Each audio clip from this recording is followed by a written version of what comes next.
Samantala, sa iba pang balita, kasalukuyang isinasapinal ng Independent Commission for Infrastructure o ICI ang guidelines para sa live streaming ng kanilang mga pagdinig.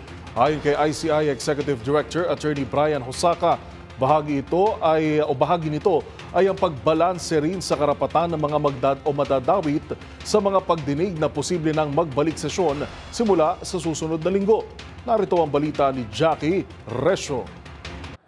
Patuloy na isinasaayos ng Independent Commission for Infrastructure ang kanilang guidelines para sa pag-livestream ng kanilang mga pagdinig. Bagamat nagpapatuloy ang kanilang pagkilos para sa mga case build-up ng mga kaugnay sa flood control scandal, minamadali na rin nilang matapos at maaprobahan ang guidelines ng kanilang live streaming. Sa panayam sa programang 2x2, sinabi ni ICI Executive Director Attorney Brian Hosaka na kaya natatagalan ng pag-live ng mga pagdinig dahil sa iniiwasan nilang malabag ang anumang karapatang pantao ng mga posibleng resource person.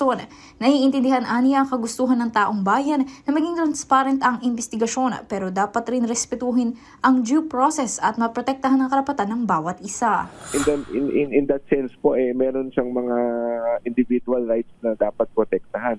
So tinitingnan po namin kasi meron po mga right to self-incrimination, marami po mga issues on that po, no? In addition to that po, baka po itong mga taong itong imbitahin namin kung live streaming po may maidawit o may banggit na pangalan, no?